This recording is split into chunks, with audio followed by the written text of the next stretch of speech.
දැන් ගම්පා ශෂි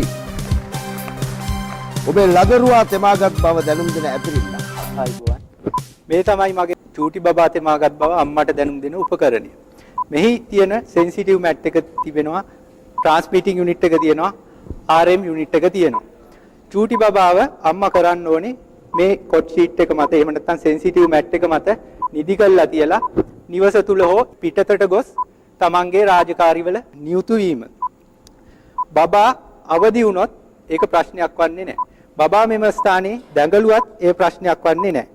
බබා sensitive mat එකෙන් ඉවත් වීමට උත්සාහ කළොත් ෂණිකව මේ ආකාරයට ඒ බව මවට දැනුම් දෙනවා.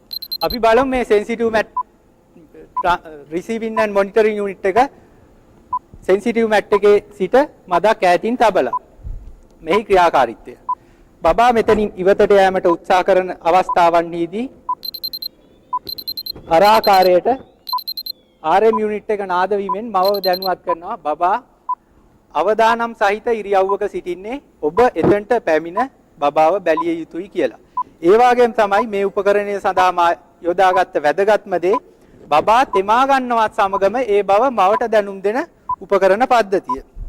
අපි ඒ පරීක්ෂා කර බලමු.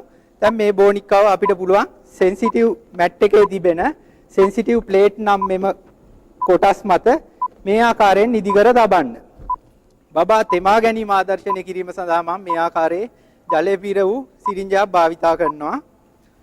එවිට මේ ආකාරයට තෙතමනය සෙන්සිටිව් මැට් එකට දැනෙනවා සමගම ට්‍රාන්ස්මිටිං යුනිට් එක ඔන් වී RM යුනිට් එකට ඒ බව දැනුම් දෙනවා. නිවස තුල හෝ පිටත මව සිටීම මෙම උපකරණයේ ක්‍රියාකාරීත්වයට කිසිදු බාධාවක් වන්නේ නැහැ. නියත සංඛ්‍යාතයකින් යුත් රේඩියෝ තරංග මෙම උපකරණය සඳහා භාවිතා කරන නිසා. මව කළ යුත්තේ RM යුනිට් එකේ ස්විච් එක ඕෆ් කර බබා ළඟට පැමිණ එහි ස්විච් එක ඕෆ් කර බබාව පිරිසිදු කිරීමේ කාර්යයෙහි යෙදීමයි. මවට අවශ්‍ය නම් පුළුවන් මෙම සෙන්සිටිව් මැට් එක මෙම ස්ථානයෙන් ගලවා මේ ආකාරයට සෝදා අවුවේ දමා වේලා නැවත පරිහරණය කිරීමට. එසේ නැතිනම් බබා තෙමාගත් අවස්ථාවන්හිදී මෙම සෙන්සිටිව් ප්ලේට් එක රෙදි කැබැල්ලකින් තෙතමනය ඉවත් වන තුරු පිස දමා නැවත මෙම උපකරණය භාවිතා කරන්න පුළුවන්. මේ මුත්‍රාවල තිබෙන අර මේ රසායනිකයන් හේතු කොටගෙන මේ කොපමණ කලක් ඔය විදිහට භාවිතා කළ හැකිද කියන එකත් ඒ වගේම ඔය තිබෙන සෙන්සර් ප්ලේට්ස් ඕවා ළමයාගේ ඇඟේ වැඩිමින් තුවාල වෙන්නට පුළුවන්ද කියලා. මොකද ඒක ඉතා තුනියට ඔබ හදලා තිබෙනවා. නමුත් තවදුරටත් මම හිතන්නේ දිනු කර හැකි කියන එක. ඔව් මෙය මත කුඩා දරුවා නිදි කර තැබීමේදී ඔහුට නැප්කින් එකක් අඳවන්න පුළුවන්. ඒ වගේම මේ මත රෙදි කැබැල්ලක් එලීමට උනත් පුළුවන්. ඒ උපකරණයේ ක්‍රියාකාරීත්වයට කිසිදු බාධාවක් වන්නේ නැහැ. ශනිකව මවට දැනුම් දෙන නිසා වැඩි වේලාවක් මුත්‍රා මෙහි තැවරී තිබීමට මේ කාලේ වැඩි කාලයක් මෙහි මුත්‍රා තැවරී තිබෙන්නේ නැහැ. මව පැමිණ මෙතනින් පරිපතය විසන්ධි කර වහාම මේ හරහා ගලන ධාරාව සම්පූර්ණයෙන්ම නවතින නිසා මෙහි ප්‍රතික්‍රියාවක් සිදු වෙන්නේ නැහැ. සෂි ඔබ නාදයක් නිකුත් වන එකේ සංඛ්‍යාතය නිතර ලදරුවට ඇහෙනකොට ඒක කොච්චර දුරට විද්‍යාත්මක වෛද්‍ය වරුන් නිර්දේශ කරන මට්ටමක තියෙනවද? මව බබා ළඟ ඉන්නවා නම් මෙම උපකරණය භාවිතා නොකර මෙය පමණක් භාවිතා කිරීමෙන් මවට බල්බයක් දැල්වීමෙන් මේ බව පෙන්වනවා. නාදයක් නිකුත් වෙන්නේ නැහැ. එම අවස්ථාවේදී මව අවධානයෙන් සිටිය යුතුයි මෙම උපකරණය දෙස. එවිට මේ වර්ණ මාරු වෙන බල්බයක් දැල්වීමෙන් මවට ඒ බව හඳුන්වනවා. කිසිදු නාදයක් නිකුත් වෙන්නේ නැහැ බබා ළඟ පාවිච්චි කරන අවස්ථාවන්හිදී මේ උපකරණය. ගම්පා ශාස්ත්‍රීව අපි යොමු කරනවා විද්‍යුත් හා විදුලි සංදේශ ඉංජිනේරු ආචාර්ය අජිත් පැස්කෝල් මහතා වෙත. මෙහි sensitive mat, transmitting unit, RM unit කියන ප්‍රධාන කොටස් තුන ඔබට දකින්න පුළුවන්.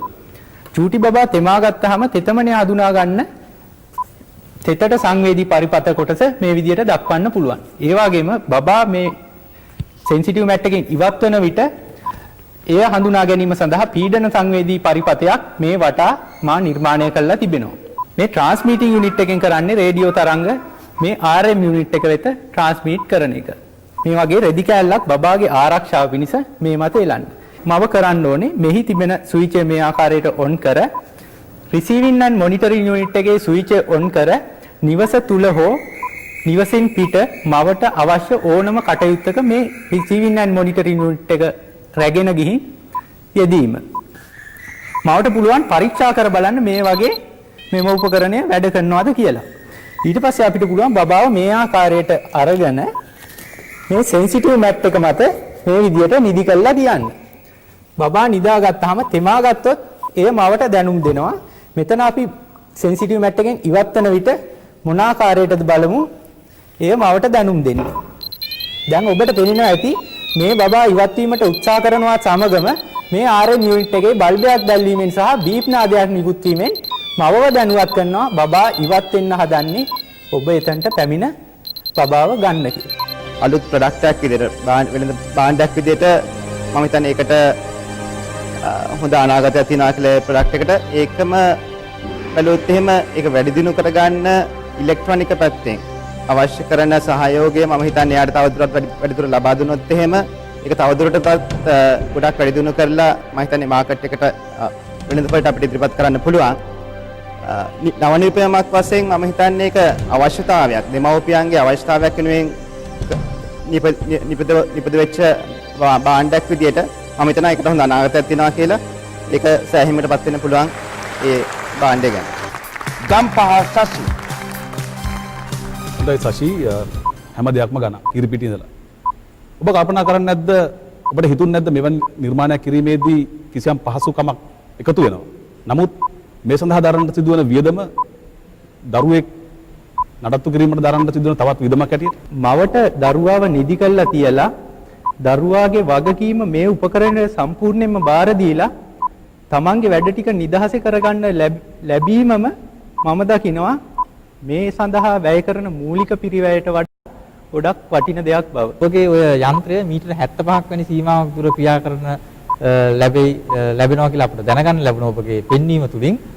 එතකොට එතනත් ආපහු නැවතත් ගැටලුවක් පන්නව ගන්න නේද මේ ගෙදර බබා අඬනකොට අල්ලපු ගෙදර බබාගේ අම්මා ඇවිල්ලා එක් උපකරණයට එක් ෆ්‍රීකවෙන්සි එකක් තමයි මම දීලා තියෙන්නේ.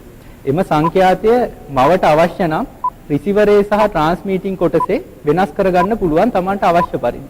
එතකොට යම් නිවසක අසල තියෙන නිවසේ උපකරණයට ප්‍රතිචාර දක්වනවා නම් මවට හැකියාව තියෙනවා Tamanටම අනන්‍ය වූ සංඛ්‍යාතයකට මෙය ඇඩ්ජස්ට් කරගන්න. බැරි වෙලා දරුවා පොඩි දරුවන්ගේ කටින් කෙලවැක් කරනවා නිතර. පොඩි ළමයි ඇඟිලි උරනවා කෙලවැක් කරනවා. ඒ කෙල වලින් මෙම උපකරණය ක්‍රියාත්මක වෙනවද? දරුවට අංශක 180ක වගේ කෝණයක භ්‍රමණය වෙන්න පුළුවන්. එතකොට එම සංවේදක කොටස් අවි කරලා තියෙන දරුවගේ ඉන්නෙන් පහළ කොටස් වලට නිසා ඒ කොටස් වලින් කෙල ගෑවීමේ හැකියාව ඉතාම අවමයි. ඔබ පාවිච්චි කරන තරංග දරුවාගේ සෞඛ්‍යයට කොහොමද බලපාන්නේ? සාමාන්‍යයෙන් රේඩියෝවක් දරුවා අසල තියා ක්‍රියාත්මක කරනවා වගේ තමයි මෙම උපකරණයේ ක්‍රියාකාරීත්වයත්. මම දැනට දන්නා පරිදි නම් මිනිස්සුන්ට රේඩියෝ තරංග වලින් ඔබ විශ්වාස කරන පරිදි FM තරංග විතරයි නිකුත් වෙන්නේ. ඔව් FM 49 කියන ෆ්‍රීකවෙන්සි එකට තමයි දැන් මම නිර්මාණය කරලා තියෙන්නේ. හොඳයි TBL කිරුළ පළඳවන Future Minds Innovator 8 තරඟයේ TBL කිරුළ පළඳින්නේ ගම්පා සසි. TBL කිරුළ පළඳවන Future Minds Innovator 8 CBL සමූහ අධ්‍යක්ෂක නන්දන වික්‍රමගේ මහතා අතින් චූරතාවයේ දිනා ගන්නවා Future Minds Innovator 8 ජයග්‍රාහකයා ගම්පා සසි. පළමු ස්ථානයට මේ අවස්ථාවේදී ඔබ තේරලා පත් වෙලා තිබෙනවා. පසුගිය 15 වෙනිදා වන විට ඒ අවසන් කරලා තිබුණ සියලු දේවල් ඔබට ලැබුණු විනිශ්චය මණ්ඩල වලින් ලැබුණු තීරණ සහ ඒ වගේම SMS පණිවිඩ හරහා ලැබුණු ජනතා ඡන්දයත් පදනම් වෙලා ඔබ මේ ස්ථානයට පත් වෙලා තිබෙනවා මේ අවස්ථාව වන විට. ආකාර දෙකකට ඒ නිර්මාණ කරන්න නැත්නම් නම සොයා ගැනීම කරන්න අපි පෙළඹෙනවා. එකක් තමයි ජීවිතයේ එදිනෙදා තිබෙන අවශ්‍යතාවයක් ඉටු කර ගැනීම සඳහා සහ ජීවිතය සරල කර ගැනීමට. අනිත් එක තමයි නිර්මාණය ඒ කියන්නේ නව සොයා ගැනීමක් කරලා එයින් වෙන සතුට ලබා ගැනීම පිණිසම ඒ නව සොයා ගැනීම කරන අය සිටිනවා. ඔබගේ භාර්යාවට උදව්වක් වශයෙන් හදපු නිර්මාණයක් නිසා අද ඔබගේ දරුවාගේ වාසනාව මත ලෝකයටත් රටටත් වැදගත් වන්නා වූ පහසුවෙන් අලෙවිකරණය කරන්නට පුළුවන්කම තිබෙන නිර්මාණයක්. මේ අවස්ථාවේදී මම හිතන්නේ මේ උපකරණය වෙළඳ පොළට ගෙන යාම සඳහා මේ අපේ සංවිධායක මහතුන් ඔබට උදව් කරනවා ඇති. ඉතින් ඔබට මා සුබ පතනවා. තවදුරටත් ඉදිරියේදී මෙවැනි කටයුතු කිරීම කියලා. නව නිර්මාණකරුවන්ට මේ ලැබිලා තියෙන්නේ ඉතා අගන අවස්ථාවක්. Tamanගේ දක්ෂ සහ ලංකාවට වගේම ලෝකෙටත් පෙන්වන්න මේ ලැබුණු විශේෂ අවස්ථාව මම හිතනවා අනාගතේ ඔබටත් ලැබෙයි කියලා. විශේෂයෙන්ම මම නාලන්ද විද්‍යාලයේ කනිෂ්ඨ ආදිශිෂ්‍ය සංගමයටත් CBL ආයතනයටත් මට මේ ජයග්‍රහණය කිරුළ ලබා දුන්නාට ගෞරවාන්විතව ස්තුතිවන්ත වෙනවා. මගේ නිර්මාණය ගැන අගය කර ගරු විනිශ්චය මණ්ඩලයේ මහත්මයන්ට මාගේ හෘදයාංගම ස්තුතිය සහ කෘතඥතාවය පිරිනමනවා. මට SMS වලින් සහ අනෙකුත් සියලු කටයුතු වලදී සහයෝගය ලබා දුන්නු සියලුම දෙනාටම හෘදයාංගම ස්තුතිය පුද කරනවා.